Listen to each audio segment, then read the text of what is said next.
Could Newcastle's painful transfer window get a bit easier? Brentford striker Yoane Wissa continues to train away from the first team amid uncertainty over his future and interest from multiple rival clubs, Newcastle being one of them. But former Newcastle boss Alan Pardew isn't sure about him. I can't see that one. I don't see where he fits in. I don't think he's a replacement for Isak. Whether he's the backup, would Wissa want to be a backup? I wouldn't have thought so. No, nor me. I think Alan was asking the question really. He wasn't doubting Wissa's ability.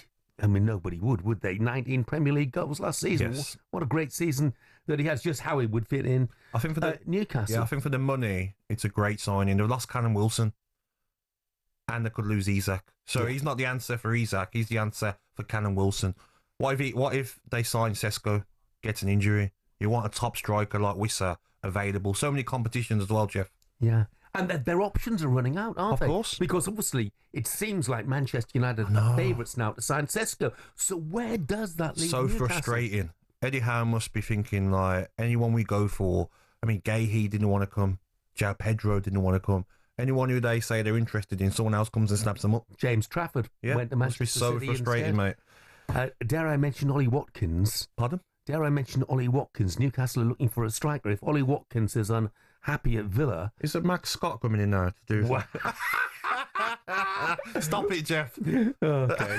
Sorry, mate. But, you know, it's one of those things that maybe... 60 million. Lovely. Give us 60 and we'll start talking. Well, I have to ask you, you know, while we wait for Max, if I'm Ruben Amorim and you've got Benjamin Sesko, 22... Yeah. Pretty much unproven. 2 seasons Not in the prolific. Bundesliga, 14 goals followed by 13 goals. Or Ollie Watkins. I mean, I would be looking at Watkins all day long. 100%. But if you're the Manchester United board, are you saying they'd rather go for a 22-year-old?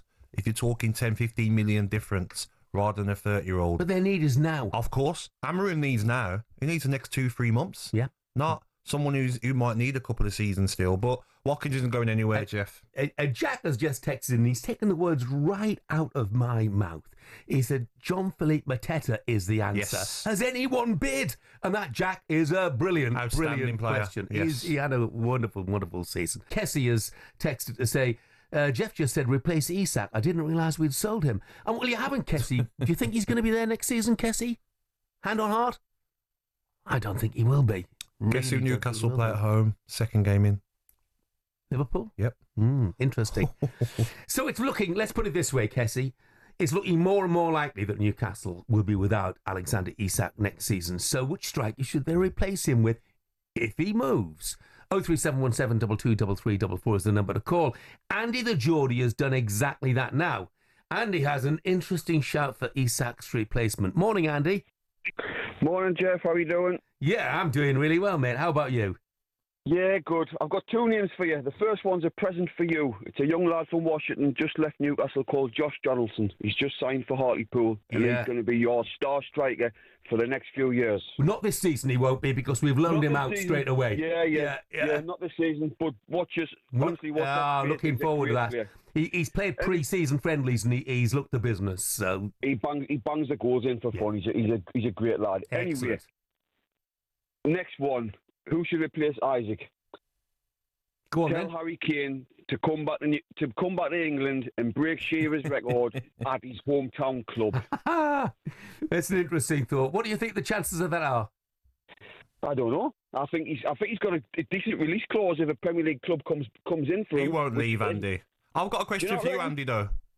Gabby, you hate us, so you don't want him to come back. Okay, one quick question. Monday the 25th of August, Monday night, 8 p.m, Newcastle versus Liverpool. What team is Isak playing for? He'll be in black and white. He's been told he's not going anywhere. That'll be an electric atmosphere, Jeff. A Monday night under the lights. It is.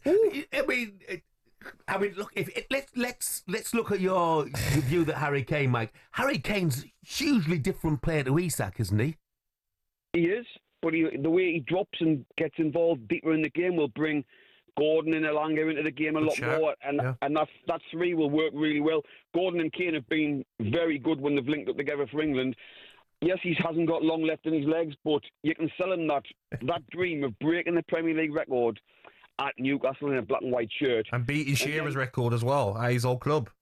Yeah, and then obviously if Isaac goes, he goes. We don't need one player for that team. We need a team, and that's what Eddie's building. So if Isaac's not there, he's not there. Someone else will come and do the job. But Harry Kane break all the records at Newcastle. I'll tell you what, Andy, I'm not sure it's going to happen, but it's a really interesting thought. Thanks for the call. I'll tell you the other thing, Andy, is in 5 years we'll sell Josh Donaldson back to you for about 20 million. Is that okay? That's fine, mate. I know his dad very well. Good lad. Andy, thanks very much indeed for that. Boys, bye.